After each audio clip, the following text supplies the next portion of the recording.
Genebra, Suíça, sede do CERN. Uma coalizão multinacional de cientistas estão trabalhando para aprimorar o Grande Colisor de Hadron, o maior e mais poderoso acelerador de partículas, que tem a capacidade de produzir a energia de 70 mil bombas atômicas. O Grande Colisor de Hadron foi a chave para a descoberta inicial do bóson de Higgs, ou a partícula de Deus. Uma partícula subatômica que muitos cientistas acreditam existir por uma fração de segundo antes que outras partículas atinjam suas massas, e a parte perdida da nossa compreensão sobre as leis da física. Para físicos teóricos, a descoberta abre novas fronteiras na ciência e tecnologia, sugerindo a possibilidade de antigravidade, viagem na velocidade da luz, teletransporte e até aplicações militares futuras. A partícula Higgs é tão nova que nós não sabemos mesmo o que seremos capazes de fazer com ela. A primeira pessoa a referir o bóson de Higgs como a partícula de Deus foi o físico ganhador do Prêmio Nobel, Leo Liederman, que também comparou o uso do Grande Colisor de Hadron à construção da Torre de Babel para alcançar o reino de Deus. A busca pela partícula de Deus e pela criação destas incríveis partículas aceleradoras, tal como aquela no CERN, é realmente a recriação da Torre de Babel. A Torre de Babel parece ter sido a primeira tentativa da humanidade de atingir os buracos abertos do paraíso para abrir os portais estelares e os buracos negros. E esses buracos se transformaram em portais que permitiam a entrada dos extraterrestres. Podemos essencialmente chamar de magia negra e satanismo. Eu acho que se envolveram com coisas que não deveriam ter mexido. Existem muitos especialistas aí fora que acham que as forças demoníacas são de fato extraterrestres. E eles podem ter aberto uma entrada, um portal para se comunicarem com essas coisas. O Deus Bom, chamado de Diabo, e de outros vários nomes, criou a matéria. E isso aprisionou as partículas de luz na humanidade. E que nós lutamos todos os dias para relembrar que existem forças malignas que nos desviam da espiritualidade e nos tentam com o mundo físico. A raça humana vai concentrar mais energia numa área pequena do que já fizemos antes. Então procuramos um fenômeno completamente novo. Estamos conseguindo muito mais energia. E isso significa que estamos investigando mais a fundo e podemos estar a um passo de descobrir uma coisa que é completamente chocante. E à medida que chegamos a energias cada vez mais altas, não sabemos o que vamos encontrar, porque a física nesses níveis é uma ciência completamente experimental. Nós não temos o total entendimento e descrição do universo, o que pode gerar esse medo e ansiedade de que podemos criar uma coisa que vai destruir o universo. Quando observamos os experimentos realizados na CERN com o Grande Colisor de Hadrons, pode ser que a humanidade esteja dando seus primeiros passos em direção à construção do universo. Estamos manipulando a matéria no nível subatômico e literalmente dominando as forças da criação. Estamos entrando num território enorme e desconhecido.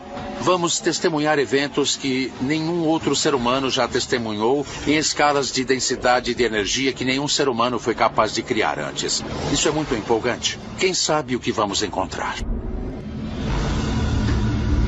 Com a promessa de mais poder, com o colisor atualizado funcionando nos próximos anos, os cientistas estão esperançosos de que a humanidade vá dar ainda mais saltos tecnológicos na compreensão de como o universo funciona. Quando eles terminarem a atualização, ele será 13 vezes mais poderoso. Então é um enorme aumento de energia. Nós nunca tivemos uma máquina que pudesse operar nesses níveis de energia. Mas a questão é, corremos o risco de abrir algo que nós não queremos. Será uma caixa de Pandora? Talvez mais provas possam ser encontradas ao examinar antigos textos que descrevem a chegada das forças malignas à Terra. Monte Helicon, Grécia Central. No sopé desta montanha, o poeta Hesíodo do século VI a.C. afirmou ter feito contato com 9 musas, filhas imortais do deus Zeus, que, segundo a mitologia, concedeu o conhecimento e a arte aos humanos. Hesíodo compôs poemas inspirados por essas musas, inclusive o que pode ser considerado o seu trabalho mais importante: A Teogonia e a Infame História da Caixa de Pandora. Quando o Titã Prometeu roubou o fogo dos deuses e o entregou aos humanos, Zeus não ficou nem um pouco feliz. Ele queria vingança. Então, o que ele fez foi encomendar a Hefesto a criação de Pandora, a primeira mulher. Depois, ele deu a Pandora um pito, isto é, um jarro que continha todos os males do mundo. Nós chamamos isso de caixa, mas em grego é um jarro. E a Pandora recebeu ordens de não abri-lo. E é claro, ela abriu. E então todos os males foram liberados no mundo. Essas forças malignas são às vezes encarnadas por demônios. E às vezes esses demônios são deuses. E às vezes podemos dizer é uma mistura de monstros e deuses. Mas todas elas são as forças dos eventos negativos do mundo.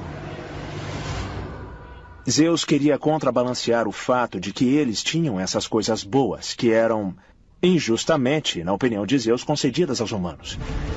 Então, é uma explicação que atribui a existência do mal à responsabilidade das deidades, dos deuses. As pessoas acreditaram que a história de Pandora era de fato verdadeira durante muito tempo e que esses deuses extraterrenos, controlavam a sociedade humana. Pandora foi aquela que libertou entidades ou seres que fazem essas coisas acontecerem. A caixa em si pode ter sido algum tipo de portal. Então, ao abrir a caixa, pode, na verdade, ter surgido um portal, por onde uma gama variada de sórdidas entidades, seres espirituais ou vida extraterrena potencialmente foi capaz de passar e chegar à Terra.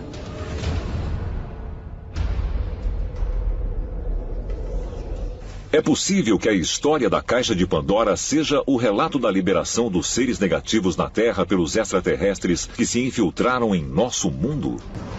Então é preciso se perguntar, talvez, de certa forma, há algum tipo de força extraterrena que está usando outras dimensões de algum mundo alternativo. Mas tem a capacidade de atravessar portais e entrar no nosso mundo para nos influenciar. É possível que as histórias da Caixa de Pandora sejam, na verdade, relatos de extraterrestres liberando intencionalmente forças malignas sobre a humanidade? Se a resposta for afirmativa, isso pode ser evidência de que entidades alienígenas existem e querem a destruição do homem? De acordo com as histórias bíblicas, o Apocalipse de João ou o Livro de Revelações, se pudesse enxergar além deste mundo o que realmente está acontecendo no Reino Celestial, então você poderia enxergar que existem forças atuantes e que o que estamos vendo na Terra é apenas a manifestação física de uma batalha sobrenatural que está em andamento. Eu acho que quando você estuda todas as evidências, as guerras, o sofrimento, tudo isso foi realizado por grandes entidades extraterrenas. Eram chamados de deuses na Mesopotâmia e também no Egito. E depois isso se transformou em anjos e forças de Satã. Hoje nós os chamamos de extraterrestres, mas é de fato a mesma coisa. Deus é claramente uma entidade que não é desta terra. E, por definição, um extraterrestre. De onde é que ele vem? Nós precisamos reconhecer que quando os antigos estão falando de Deus, não há outro termo que nós possamos usar para descrever essas experiências, a não ser como extraterrestre. Quando você olha para a história da Torre de Babel, é essencialmente uma história da humanidade desenvolvendo tecnologia e sendo como os deuses, sendo como nossos criadores extraterrestres. E, portanto, a humanidade estava, de algum jeito, prestes a alcançar um nível tecnológico. De outra literatura que nós temos, paralela à Bíblia, uma história muito mais profunda é contada. De acordo com esta antiga fonte, esta antiga tecnologia que eles descobriram era para alcançar o paraíso. A palavra Babel significa portal para Deus, um portal estelar, uma escada, uma torre e uma escadaria que alcançava o paraíso. E então, quando Deus viu que a humanidade estava construindo um portal estelar, isso foi demais. Bem, o que aconteceu depois? A força deve ser observada. Eles observaram, eles falaram um para o outro. Nós temos que descer para a terra para disparar um golpe sobre os construtores da torre. Mas que tipo de golpe? O texto bíblico é claro. Eles tocaram as mentes das pessoas e corromperam seu espírito de união. A história da Torre de Babel realmente tem a ver com uma decisão que os assim chamados deuses tomaram. Os seres humanos não deveriam apenas falar línguas diferentes, mas deveriam também lutar um contra o outro. É possível que seres de outros planetas estiveram cuidadosamente observando os avanços dos humanos e que intervieram, criando obstáculos como uma maneira de manter a humanidade longe de obter tecnologias poderosas?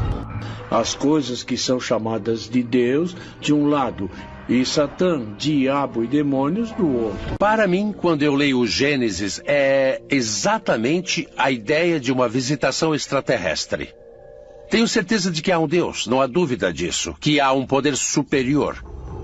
Mas em algum ponto da história, extraterrestres vieram a este planeta, nos criaram, talvez até terraformaram o planeta para que fosse adaptável à vida. Quando lemos os mitos de criação pelo mundo, uma das coisas que encontramos em todas essas histórias é a ideia de que os deuses buscaram criar um ambiente estável na Terra. A história do Gênesis pode ser vista como um guia passo a passo da terraformação da Terra. No primeiro dia, Deus e os deuses criaram o universo. No segundo dia, os deuses criaram o firmamento. Isso é descrito como uma cúpula ou uma fronteira separando o céu da terra. Depois veio o aparecimento das plantas e dos animais e mais tarde dos seres humanos. Eu sempre disse que a Terra é um planeta de experimentação. É bem possível que os alienígenas decidiram que, com o fim de limpar o planeta, eles precisavam de uma coisa de uma enorme magnitude, como o dilúvio de que a Bíblia fala.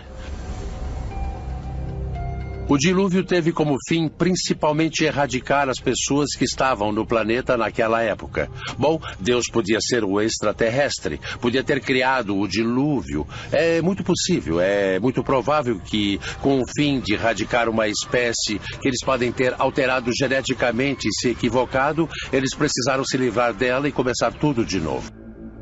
A maioria dos humanos na Terra e no decorrer da história acreditam que seres sobrenaturais são na realidade agentes. Eles estão fazendo essas coisas neste mundo, ou diretamente para nós, ou indiretamente. E, além disso, eles também estão enfrentando uma batalha ou uma luta e usando nós humanos como agentes, como procuradores, se assim podemos dizer, para lutar nesta batalha. Quando pensamos nesta luta entre a luz e as trevas, trata-se do cenário do fim dos tempos da profecia cristã, que no fim dos tempos nós veremos uma batalha final entre os filhos da luz e os filhos das trevas, com a humanidade sendo as espadas nesta peleja. A profecia bíblica é clara. Nós reintegraremos com nosso destino universal uma restauração dos nossos elos do céu e da terra. O que significa um elo e união extraterreno e terreno. E quando o Messias vier, ele surgirá com um exército. Ele virá de algum lugar desta terra. A maioria acredita que seja dos céus. Como nós denominaríamos um exército invasor vindo dos céus? Não chamaríamos de um exército de anjos. Chamaríamos isso de uma invasão extraterrestre. Os seres humanos são, na verdade, soldados em uma guerra cósmica entre o bem e o mal? Se isso for verdade, nossas experiências com as forças da luz e das trevas ajudaram a nos preparar para a batalha final, a que nos reunirá com nossos criadores extraterrenos? Ou nós nos acharemos lutando contra essas forças? A ideia de que estamos vivendo o final dos tempos, não necessariamente o fim do mundo, mas o fim de um mundo, é global. Segundo alguns pesquisadores e estudiosos, este é o dia em que o mundo chegaria ao fim. Se todos os povos da Terra puderem se unir e viver mais em harmonia consigo mesmos e com o planeta, não haverá uma grande destruição. E dependendo de como você interpreta o encontro no roteiro, estamos exatamente nele. Mesmo a Bíblia cristã prevê com detalhes um terrível apocalipse de fogo.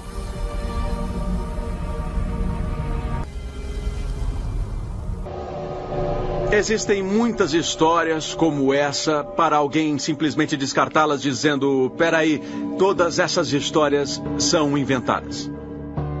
Eu pessoalmente acho que muitas histórias são falsas, porque as pessoas querem atenção, elas querem ser ouvidas. Mas ao mesmo tempo, sugerir que todas essas histórias sejam uma farsa é demais. Megido, Israel. Localizada a 18 quilômetros de Nazaré, essa antiga cidade é mencionada inúmeras vezes na Bíblia. Mais notavelmente no livro profético do Apocalipse. De acordo com os textos religiosos, foi fora dessa cidade, nas chamadas planícies de Megido, onde o poder do Deus Onipotente vai travar uma batalha final contra Satanás e as forças malignas. Os escritores cristãos do final dos tempos focam em algumas coisas: que o povo judeu voltará e retomará a Terra Santa, o que aconteceu há alguns anos. Que a nação finalmente estabelecida reivindicará Jerusalém, o que aconteceu há alguns anos. E que haveria uma grande expansão do território até se tornar uma nação muito grande. Finalmente, a reivindicação do templo, que é sagrado no Islã, mas deve ser tomado e restaurado ao seu estado original. É o lugar onde o Messias vai governar a terra antes do final dos tempos. O livro do Apocalipse é sem dúvida um dos livros mais complexos da Bíblia. E ele pertence a uma compilação à parte, que é chamado de Apocalíptico. É um livro que entrevê o futuro.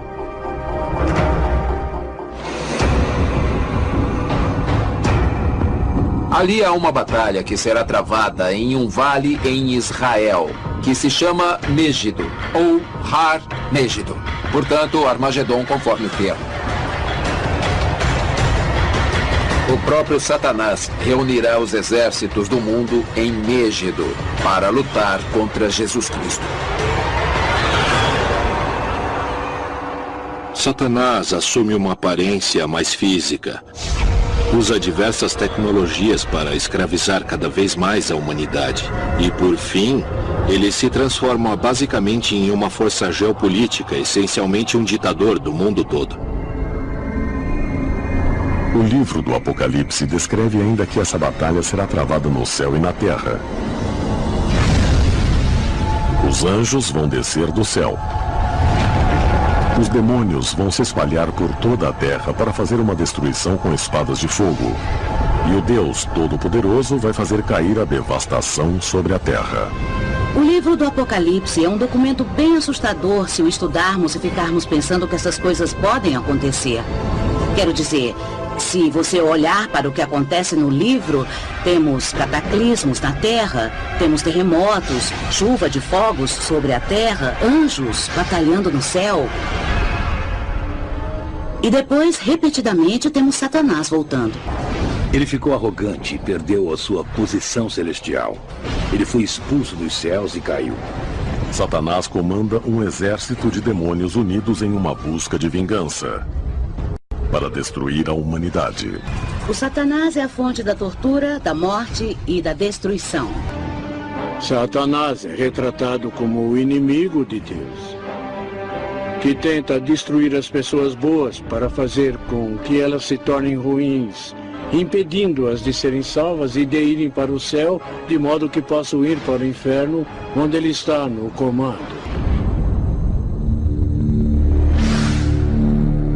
Mas será que essa profecia bíblica não é uma previsão do final do mundo de cataclismo e de guerra? Haverá uma interpretação ainda mais profunda? O livro do Apocalipse nos fornece algumas das mais claras representações do que muitos modernos chamariam de atividade extraterrestre. Pense nisso.